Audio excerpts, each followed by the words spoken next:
I wonder what I just said. And here we have the Zerg will deny this base. This Nexus will be canceled. This pylon will go down. These DTs are doing work, but I don't know if they'll be able to save this Nexus. But now there are 3 DTs and the Zealot and no detection in the area for the Zerg player, which means he will be able to save this base, denying all of that aggression, killing a bunch of units. That is something that was easily preventable if this Overseer was just simply put with the army.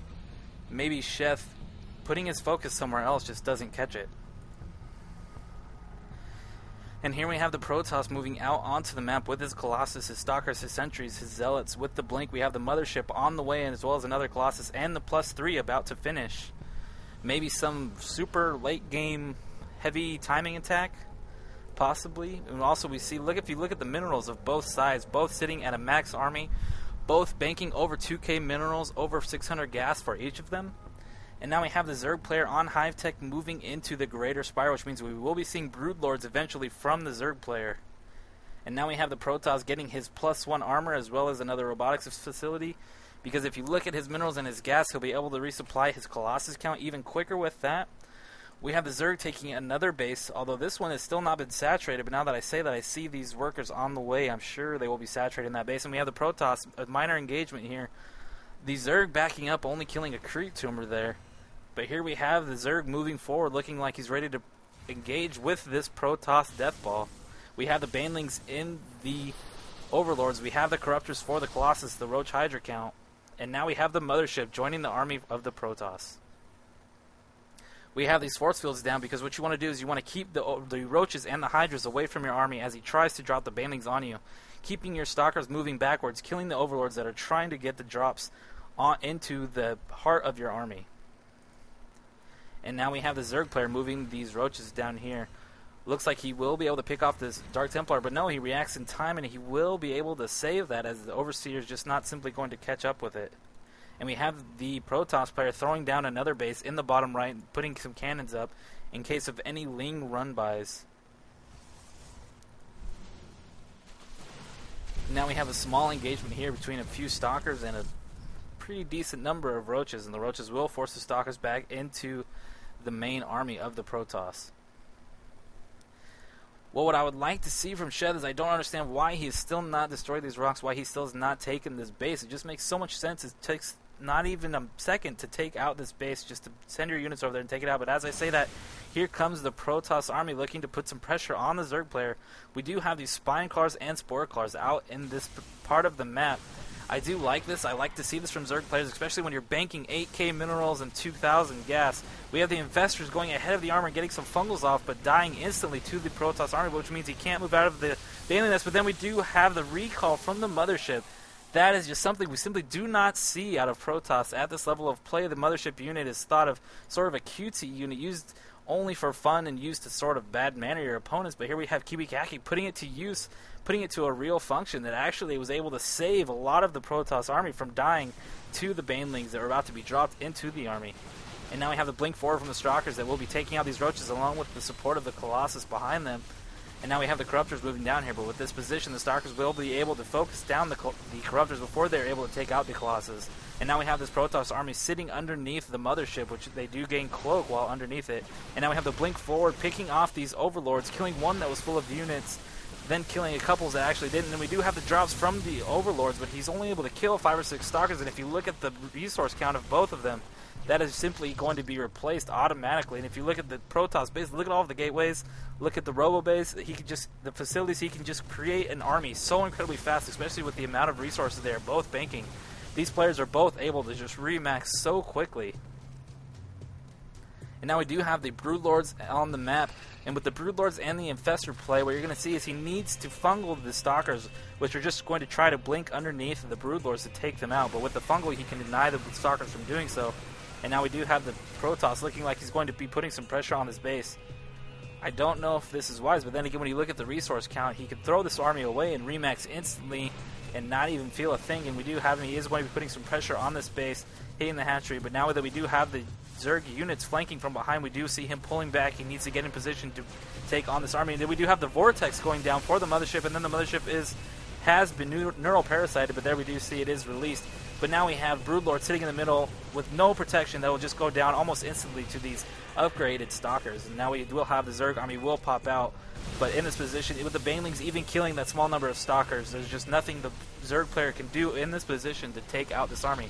But if you look, he still is banking 5,000 minerals at 600 gas, and is already going to shoot back up to remax fairly quickly. And we do have these Lings moving into this base, but with the Dark Templar as well as all of these cannons, they will not be able to do any damage to the workers or the Nexus in this position. But now we do have these Zerglings moving out to this base, which does not have any defense besides this Dark Templar.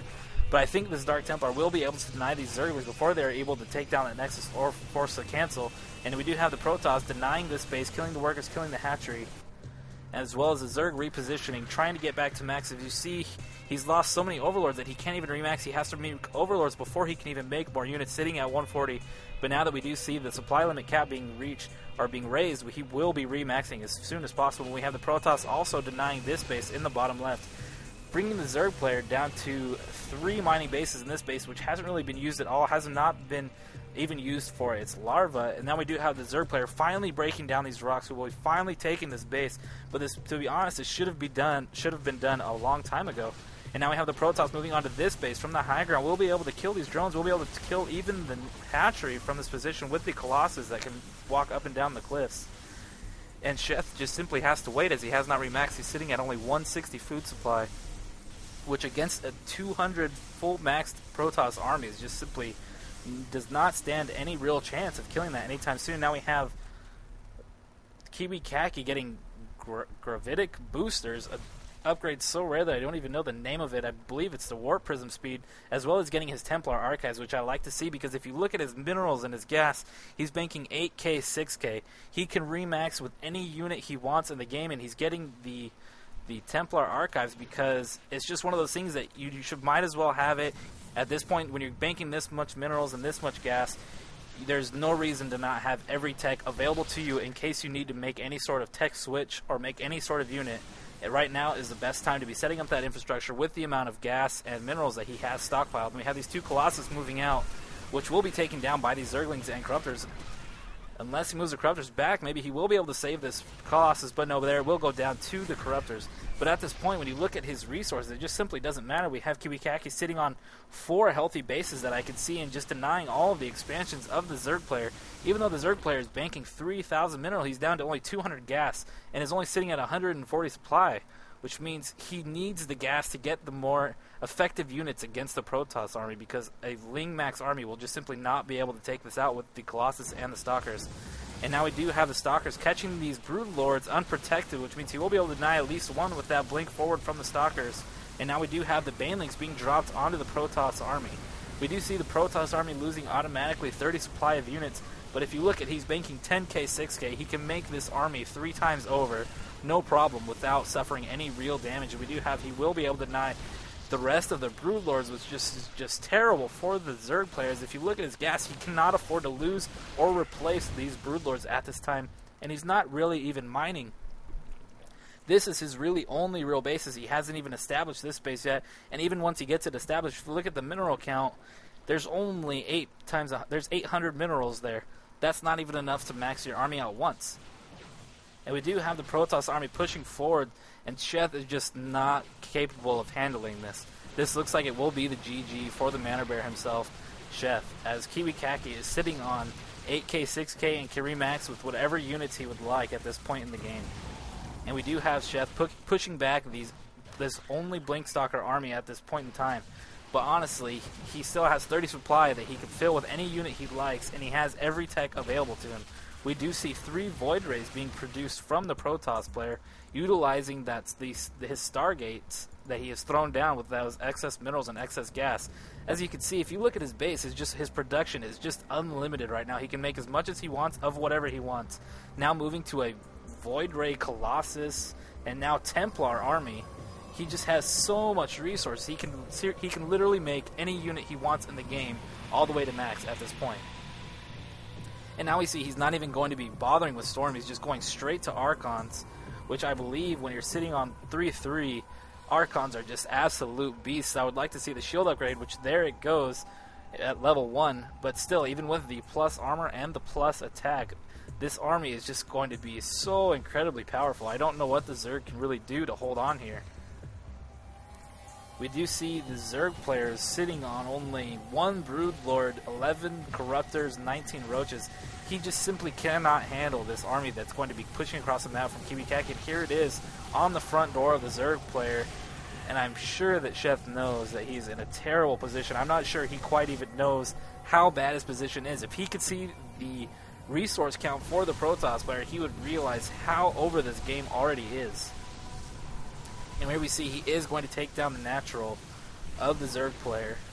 One good thing about taking this base so late is there are still resources here, but he just simply cannot use them. Now we see him down only 130 supply, over the supply cap of 128. He's just lost so many overlords. He just doesn't have anything to fight. We see him trying to build up some sort of force back here, but as soon as this army meets that one, it's just GG for Sheth. He will not be able to even put a dent in this army of the Protoss player. We do have 4 Broodlords out now for Sheth. Flanking with the Broodlords will be sending this army in from the front. He's going to have to use the Void Rays and the Stalkers to take out these Broodlords. And even then, no matter the damage, I just do not see Sheth winning this game, because if you look at KiWiKakI's resources, he's still sitting on 10k, 4k. He can literally make this army 4 more times and still win this game before Sheth has any real chance. Sheth is only still mining barely this base, not yet mining from this base, and barely this base, as well as he just lost his hive. He's about to lose his Greater Spire. He lost the Roach Den, he lost the Baneling Nest, the spawning pool. It's all going down. And here we see the endless stream from KiWiKakI, because he can just non-stop resupply units, make whatever he wants, kill the Zerg player however he wants at this point. And we do see 1 Colossus still up. The Void Rays are all still alive. The Archons, the Stalkers, more Stalkers, and Templar are moving in. And this game is just so incredibly over. And now we have KiWiKakI taking another base, because if you have 8k, 4k, and you're about to win the game versus a 50 supply army, you might as well take another base, I guess. And here we have, he is pushing onto the last remaining base of Sheth. And there we have the GG exclamation point from Sheth.